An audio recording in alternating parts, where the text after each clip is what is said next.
প্রিয় দর্শক শ্রোতা, কেমন আছেন আপনারা সবাই?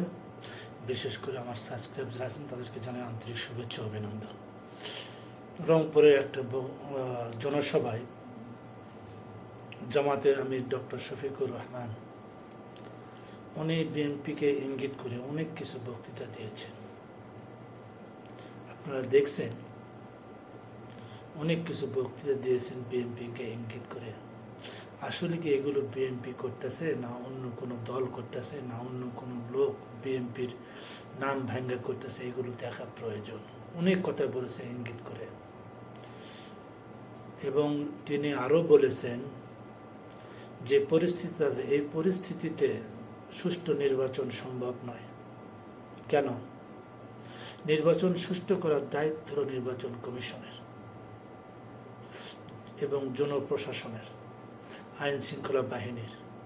এখানে জনগণের কোনো এখতিয়ার নেই এবং সরকারের।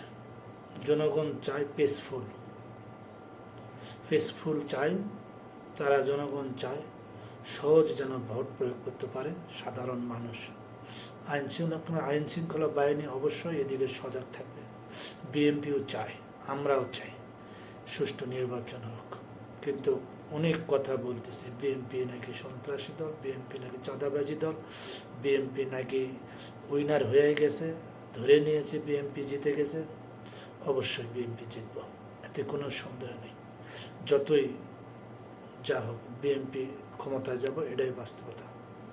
কারণ বিগত দিনে বিএনপি তেমন কিছু করে নাই যে বিএনপি ক্ষমতা না যাওয়ার কারণ হতে পারে। কি করেছে আপনারা দেখেন। আমাদের দেশনেত্রী, আপসহীন দেশনেত্রী, তিনি জেল খেটেছেন, তারপরও মাথা নত করেন নাই। জাতির উদ্দেশ্যে সেদিন ভাষণও দিয়েছেন, আপনারা দেখছেন কত সুন্দর ভাষণ দিয়েছেন। দেশ গড়ার স্বার্থে, স্বৈরাচার যেন আবার না ফিরে আসে, এই স্বার্থে তিনি ছাড় দেওয়ার জন্য প্রস্তুত। এবং জনাব তারেক রহমান সাহেব তিনিও বলেছেন ছাড় দিতে প্রস্তুত। তাহলে এত তোমাদের সমালোচনা কেন? যত সমালোচনা করবেন তত কিন্তু আপনাদের ব্লাড বক্স কমে যাবে, ভোট কমে যাবে। জনগণ এখন অনেক সচল, অনেক কিছু বোঝে। অনলাইন আসার পর থেকে জনগণ হাতে হাতে মোবাইল, কোথায় কি হচ্ছে জনগণ সব দেখতেছে। আর তারেক রহমান যদি 28শে জুলাই আসে, তাহলে কিন্তু প্রেক্ষাপট চেঞ্জ হয়ে যাবে। আপনারা দেখবেন সবাই। আপনারা কমেন্ট করে জানাবেন, যারা ভিডিওটা দেখছেন তারা অবশ্যই কমেন্টের মাধ্যমে জানাবেন। ডক্টর শফিকুর রহমান অনেক শ্রদ্ধাভাজন একজন লোক, সম্মান করে তাকে। এবং তেনার সহপাঠী আমির হামজা সাহেব, তিনিও বিগত দিনে অনেক বক্তব্য দিয়েছেন।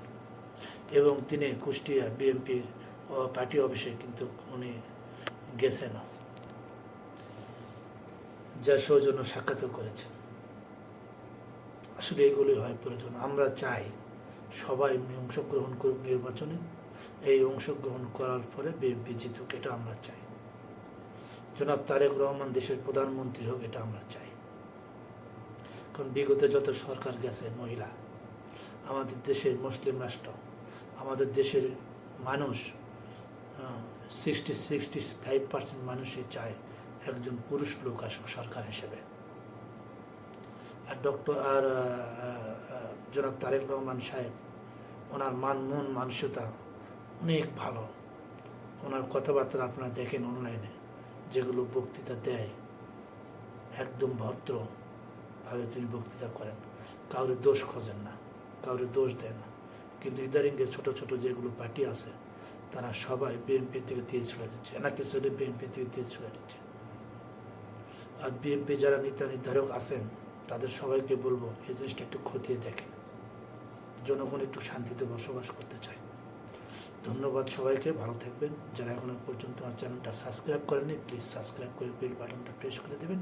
ধন্যবাদ, দেখা হবে নেক্সট ভিডিওতে।